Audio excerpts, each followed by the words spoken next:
નામ હતું કે નથુડો, એમાંથી થયા નથુરામ, ટકામાં ઘાલી કે ટોપી અને સત સીતારામ. લોકોને એમ થાય કે નથુરામ જે છે એ એનામાં હાસ છે. એમાં કાંઈ હાસ નથી. તમારા પૈસે તાગડ ધીના કરે છે. અરે જો કોઈનો માહિતમાં કે ધઈને દઈ દેતો હોય તો આ નરસૈયો એમ કહે કે આ ઝૂંપડી તારા સેવકની, જમવા નથી જાહેર, ખાવા અન્નનો દાણો નથી પ્રભુ.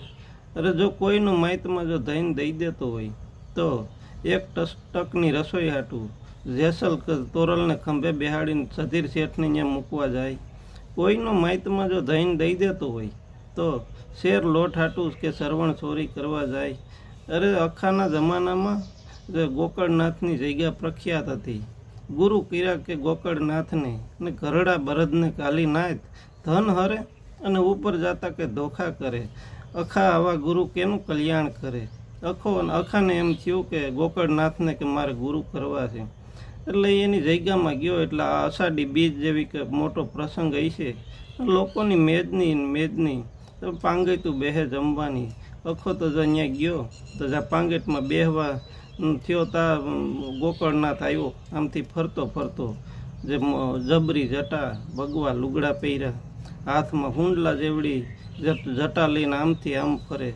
અખા પાસે ફરતો આવ્યો. એટલે અખાને કીધું કે ભાઈ તમે બીજી પાંગેટ બેહે ને એમાં બેહીજો.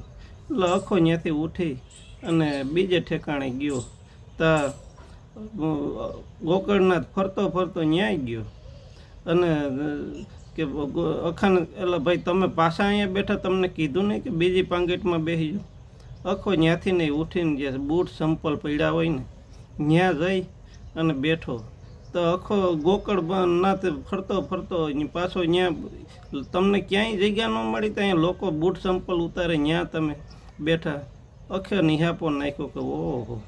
અખો ત્યાંથી વયો ગયો નિરાશ થઈ અને ગામમાં આવી અને એક શેઠને મળ્યો અને એને બધી વાત કરી કે મારે આવી રીતનું થયું છે, તો તમે એક દી પૂરતી મને એક તમારી લુગડાની જોડ અને આ ઘોડાગાડી અને આ નોકર મને એક દી પૂરતા આપો. શેઠ દયાળુ છે. એટલે અખાની વાતને માન્ય રાખી અને નોકરોને કીધું કે જેમ મારી જેમ ચાકરી કરો ને એમ આ અખાની પણ તમારે ચાકરી કરવાની. એક પસાની નોટ લીધી ભેગી. એટલે અખો તો ઘોડાગાડી લઈ અને ગોકળનાથની જગ્યામાં પૂગ્યો.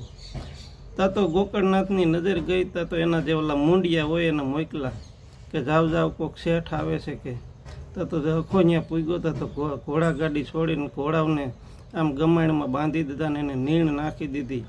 અને અખો ભગત ગોકળનાથ આખા ભગતને કે આવો શેઠ આવો કે. અને બધી જગ્યાએ એમાં ફેરવી. આ એટલા રૂમ ઓલાવે બાંધી દીધા, આ એટલા રૂમ ઓલાવે બાંધી દીધા. અને મૂંડિયાઓને પરબારું કીધું કે ભાઈ શેઠ હાટું કે રસોઈ બનાવો કે. મારે જાતની વાનગી બનાવી. આખા ભગતને કીધું કે હાલો શેઠ જમવાનું બની ગયું છે કે તમે જમવા બેસી જાઓ કે. આખો ભગત જમવા બેઠો. એટલે ગોકળનાથે કીધું કે ભાઈ શેઠ જમવાનું ચાલુ કરો કે. આખા ભગતે પસાની નોટ એક પાસે મૂકી. આખો ભગત ઓલા પસાની નોટને કહે છે શેઠ જમવા માંડો કે. ગોકળનાથ પાછો બોલ્યો કે શેઠ જમો નહીં કે ગરમ કે જે બનાવ્યું છે કે તમારા માટે ભોજન તો એ ઠરી જાય. આખો પાછો ઓલા પસાની નોટને કહે છે કે શેઠ જમો નહીં કે આ ગરમ કે ભોજન કે તમારા માટે બનાવ્યું છે તો ઠરી જાય. એવું 2-3 વખત ગોકળનાથે કીધું. એટલે અખો જેમ ગોકળનાથ અખાને કે એમ અખો ઓલા પસાની નોટને કહે. અને ગોકળનાથ બોલ્યો કે શેઠ તમે આમ કેમ બોલો છો. એટલે અખે કીધું કે હું જે આની પહેલાં જે આવ્યો હતો જે ઓલા જૂના લુગડા પહેરી અને મારી પરિસ્થિતિ આ બધુંય લુગડાઈ માગ્યા છે, આ ઘોડાગાડી માગી છે, ના પસાની નોટ છે ને એ માગી છે, ના નોકર છે એ માગેલા છે. પણ તું છે ને માણસોને નથી જમાડતો, તું રૂપિયાને જમાડે છો. હજી તો મારે તને ગુરુ કરવા હતા કે. અરે ગુરુ કર્યા કે ગોકળનાથને કે ઘરડા બળદને ખાલી નાથ, ધન હરે અને ઉપર જાતા કે ધોખા કરે. એવા ગુરુ કે કલ્યાણ કેનું કરે? એટલે તું પૈસાને નથી જમાડતો, ઓલો માણસોને નથી જમાડતો, તું પૈસાને જમાડે છે. એવું અટાણે પણ હાલી રહ્યું છે. આ બધે નબળા નાના માણસોનું કોઈ નથી, રૂપિયાવાળાને બધે સ્થાન મળે છે. એટલે